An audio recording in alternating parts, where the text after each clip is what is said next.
Winsenberg on the weekend, live from the Iowa State Fair, and we're having lots of fun. Well, let's talk with a couple of other friendly folks here. You are familiar with these folks. Gavin Jerome. Gavin is a local comedian, and he is known now around America and even the world because of his comedy college. And Mary Brubaker is with us as well. Mary's been here the past few years. It's been 5 or 6 years, Mary, that you and I have been here together at the State Fair. It's a tradition. That's right, because Mary was with Channel 8 here in Des Moines for many years. How many years from the State Fair? You know, when I started on the air in 1967, we started coming to the fair. We did kind of commercials in the Varied Industries building on film. We did spare shows, Bill Riley. We had noon shows. We had afternoon shows. So I feel I've just kind of grown up here professionally. Right. And you had worked with our special guest, Gavin Jerome, as well, right? Is work the right word for I don't Gavin? think so. No. We had a lot of fun, didn't we? Oh, my. It was wonderful. What did you two do together? We did some karaoke, and we sang together. Oh, that must have been a treat. A lot of fun, yeah.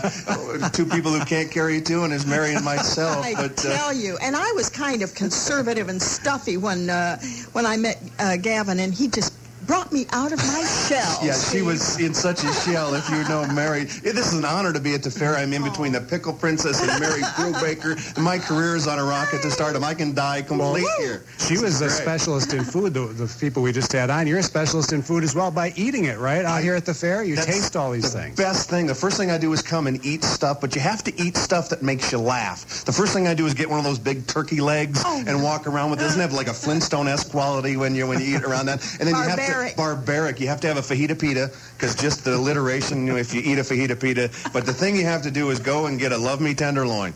And when the person says, do you want mustard on that? You have to look at them and go, that cracks me up. So eat food that's fun. It's very important to have fun at the Iowa State Fair. And once a year, you can do it, right? Exactly. You can pack in those calories and fat, and then you have to diet the rest of the year, though, Steve. Yeah. Have you ever tried the potato chip drop cookies? Never, but that just sounds kind of scary to me. I didn't know potato chips dropped anything, but that's a personal thing. I don't even want to go there. I'm just feeling my arteries harden the minute I walked in the gate. Did you do that? Just you can hear them harden up as you walk in with all this grease. It's instant hardening of the arteries. It's amazing. Gavin has a book called Gavin Jerome's Comedy College How-To Handbook. And since I talked with you last, Gavin, you have expanded out on the internet as well. I tell you what, it's gone great guns. We are now in our second printing of the Gavin Jerome's Comedy College How-To Handbook. That's exciting. I've expanded the whole program to include a Comedy College home study course that you can read the book. You're serious about this? I am deadly serious about the business of humor. You know me well enough, Steve. But you can get the book and you can get my home study course. It has 6 modules. You work on it at your own pace. You complete the exercises. You get critiqued by myself, and you become funnier through this entire process. And who do you have who takes these kind of courses from you? Just about anybody from all walks of life. People who are in the business community who want to add more humor in their business speaking. Anybody who wants to add more laughs to their life, take my home study workshop. It's a lot of fun. Now, do you have a website, or how do people get a hold of this? Funny you should mention that, Steve. I sure do. I'm at www.gavinjerome.com. That's catchy. That's catchy, and it's easy to remember. GAVINJEROME.com, and they can take it, and if they order it today, they get the Steve Winsenberg discount, 50% off if you want to be a part. It's fun. It's for everybody who wants to add more humor to their lives. Everybody knows somebody without a sense of humor whatsoever, and those are the people who need the home study humor workshop, guaranteed to make you funnier. So that's GavinJerome.com. Pretty easy to remember. Does your vanity plate say Gavin on it on your car? I have to so I can find my car. Otherwise, I lose my car too easy and stuff, especially here at the fair. I think you should send him a bill for that commercial. He will not be laughing after that. That's free advertising. Woo! I can't beat that. When we come back, we're going to find out what's funny out here at the fair and some of the other things that Gavin's involved with, like the Jolly Trolley, as we continue on Winsenberg on the Weekend on News Radio 1040 WHO. Winsenberg on the Weekend, live from the Iowa State Fair, the WHO Radio Crystal Studio. Mary Brubaker's here, Channel 8 TV personality for many years. been at the State Fair for over 30 years now in various functions, and you know her and love her. And Gavin Jerome is here as well. Gavin Jerome has his own Comedy College How-To Handbook. And Gavin, as you're out here at the fair, it's just funny just to sit and watch people, isn't it? People watching is the best, and I'm afraid that we're, as a nation, in danger of losing our sense of humor. But if you want a humor boost, come on out to the Iowa State Fair. Now, Mary, what's the highlight of the fair for you every year? What's your highlight? Well, it's not really funny, so I don't know if you'd be interested, although I love the people watching. But I have observed that it's not just a celebration of agriculture. It really is a celebration of art. I was just over in the fabric and threads. Have you seen the creativity that goes into all kinds of fabric art, like the quilting and the embroidery, and the quilts are my favorite thing. Then you go up to the Cultural Center and you see the paintings and the photography.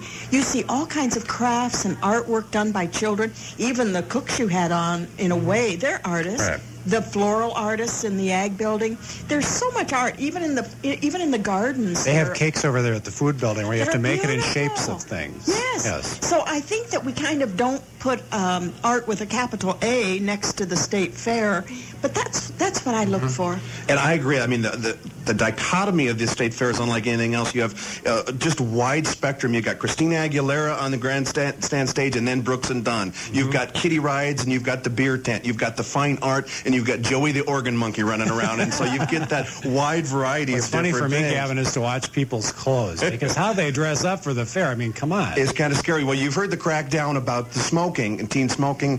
They have the smoking police. I think we should have the fashion police out here at the fair. That's right. And you arrest them and put them in a little penalty box, and they're supposed to watch a little 10-minute video. Bermuda shorts don't go with cowboy boots, there, Tex. And Gold Lame Moo-Moos are out this season. Don't wear those. There's a lot of faux pas going on right outside this window. That's prisons amazing. Aren't big enough, Gavin. For the fashion offenders here at the fair. Gavin Jerome has his Comedy College How-To Handbook, and he's got a home study course. It's online at gavinjerome.com or call 800-96-GAVIN.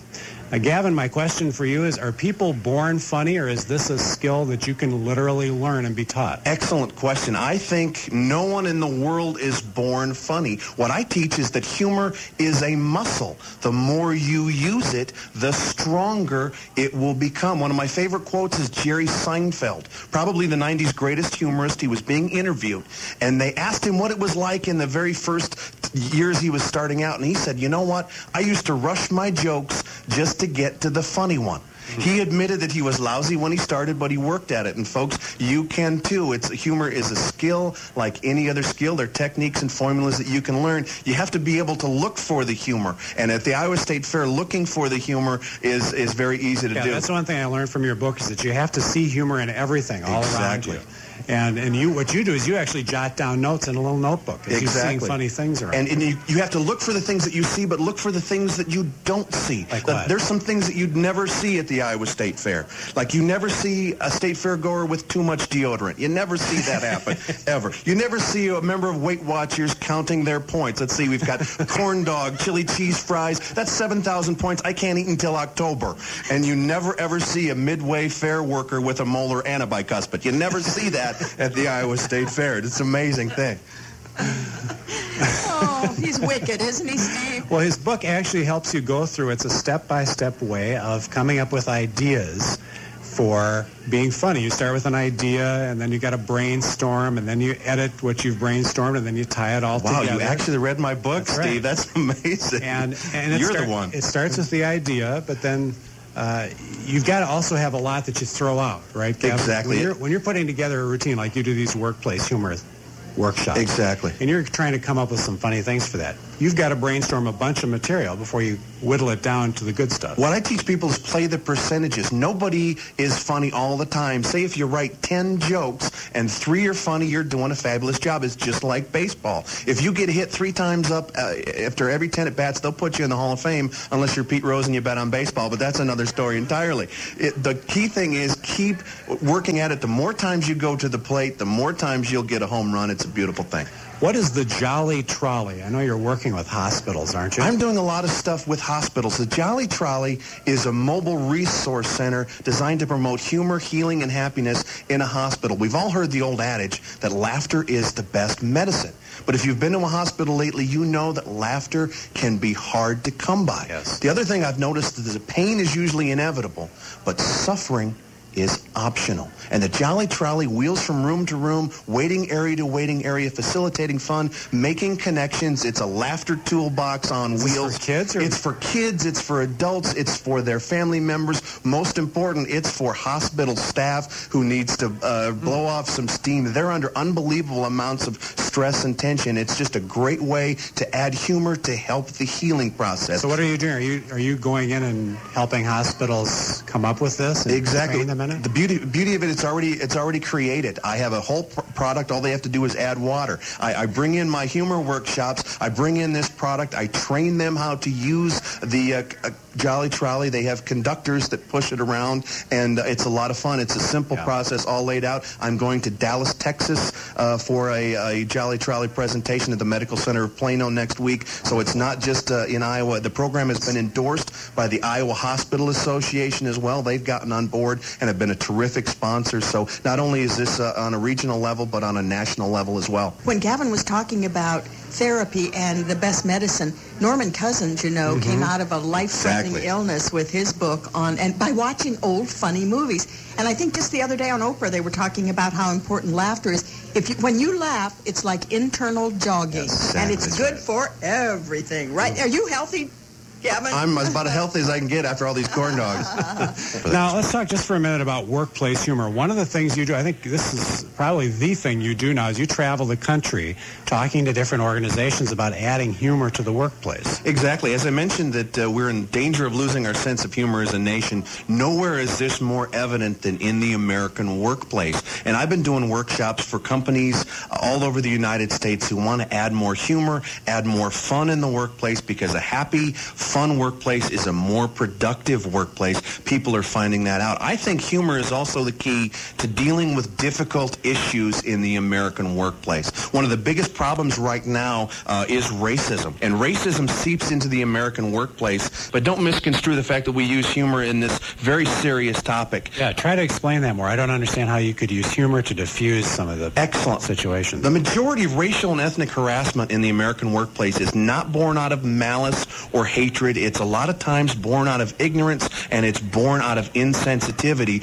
Where it rears its head is the inappropriate use of humor. Sometimes people make a feeble attempt at lighthearted jokes, and it's misconstrued, and it becomes an actionable offense. The EEOC collected over $30 million in damages for victims of racial and ethnic harassment in the last 2 years alone. This is a serious problem. We're trying to give people an informal way to address and prevent some of these racial and ethnic harassing behaviors, and we try to do that in a light and enlightening way, but still get the point across that, hey, this is inappropriate, please refrain from this behavior, and it still keeps the work relationship intact. Because yes, you can escalate the situation to litigation right away, and in many instances that's justified, but in sometimes that just makes the work environment much worse. We give you fun ways to address and help prevent these behaviors in order to help improve your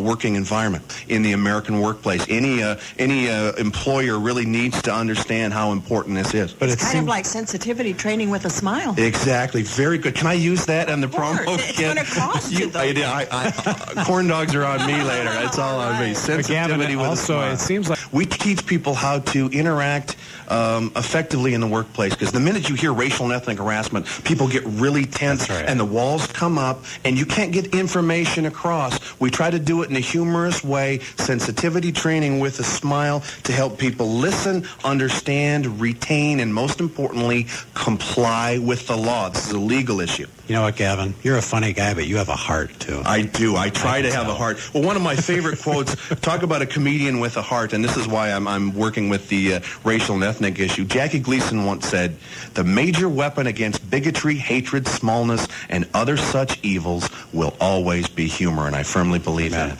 Winsenburg on the weekend at the Iowa State Fair. Mary Brubaker and Gavin Jerome.